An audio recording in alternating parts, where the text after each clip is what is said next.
पूज्य भैया जी, जो सिद्धि प्राप्त कर लेते हैं या जो देवताओं को भजते हैं या उन्हें सिद्ध करते हैं, फिर उनसे लोगों की भलाई के लिए भी काम करते हैं, लेकिन लोगों के मन में ये सवाल आता है कि देवता ऐसे कैसे देवता हैं जो इनके लिए काम कर रहे हैं, तो क्या वो इनके अधीन हैं, तो इनका कार्य कर रहे हैं?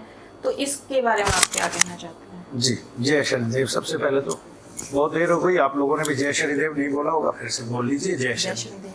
तो मैं ये कहना चाहता हूँ कि देवता हमारे किंकर नहीं है, वो हमारे ईश्वर है, हमारे इष्ट है, हमारे भगवान है। तो हम देवताओं को कोई आदेश नहीं दे सकते, आदेशित नहीं है। जैसे मनु भैया जब काम कराते थे तो आप यहाँ चले जाओ, वानर राज आप यहाँ चले जाओ। मैंने पहले भी बताया ये मेरे देवता नहीं थे, मेरे इष्ट नहीं थे, मैं शनिदेव को ऐसा नहीं बोल सकता। ठीक है, तब कौन थे वो? और वो थे मेरे संकल्पों से उत्पन्न, और मेरे संकल्प है, मेरा सूक्ष्म शरीर है, मैं चाहे कहीं भी जाऊँ, कोई भी काम करूँ। ठीक है, तब देवता को तो आदेशित नहीं किया, उपदेशित नहीं किया। आज कहते हैं काली माता तुम ये कर लाओ, वो कर लाओ, ऐसा कहने वाले सारे महामूर्ख हैं। वो जानते नहीं है मनु भैया की गहराई को। तो वो अपने आप में ऐसा बल लगाते हैं कि मनु भैया ऐसे काम कराते थे तो देख के काम करने लग गए लोग, है ना। ऐसे कई कृपा वाले लोग हैं जो यहाँ संसार में बैठे हैं और बताते हैं कि हनुमान जी की हम पर कृपा है, और वो हनुमान जी को ऐसे आदेशित करते हैं। वो मूर्ख हैं, वो दरअसल इष्ट का अपमान करते हैं और इष्ट को अपमानित करते हैं। ऐसे इष्ट कभी भी काम नहीं करते हैं।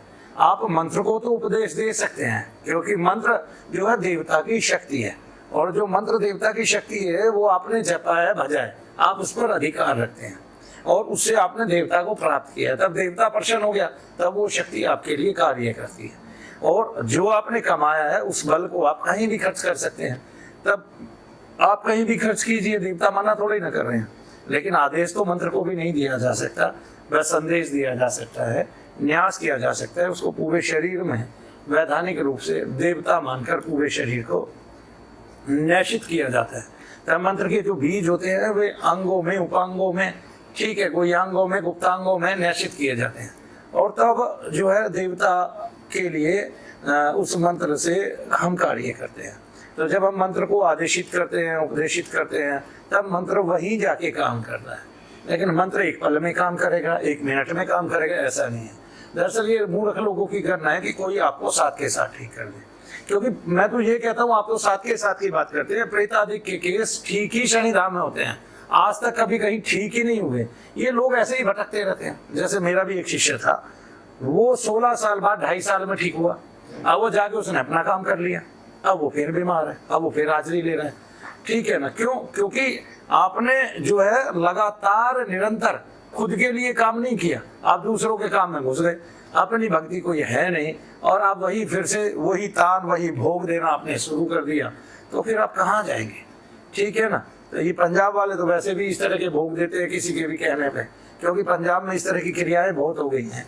वे लोग विदेश में रहते हैं, तो जो लोग यहाँ रहते हैं वे इसलिए परेशान रहते हैं कि वे विदेश में रहते हैं और यहाँ केवल कोठियाँ बनवाते हैं, तो उससे भी उनको ईर्ष्यालु हो जाती है, डाह हो जाती है, जलन हो जाती है। तब वो ऐसे में तंत्र का सहारा लेते हैं, और तांत्रिक भी गलती करता है। अपने संकल्पों को जो बहुत अच्छा उसका कर सकते थे, उसके कुल की वृद्धि कर सकते थे, ठीक है, जो उसको जीवन के सभी ऐश्वर्य क्षण मात्र में प्रदान कर सकते थे, वो बुरे कर्म में लगा देता है, किसी के मारण के कर्म में लगा देता है, उच्चाटन विद्वेषण के कर्म में लगा देता है, जो बहुत दुखद बात है। और उसका खुद का कुल एकदम एक दिन उन्नति नहीं पाता है, अवनति कर जाता है और पतन हो जाता है। फिर ऐसे में भागीरथ का होना जरूरी है, और भागीरथ उनके कुल में होगा ऐसा जरूरी नहीं है। जय श्री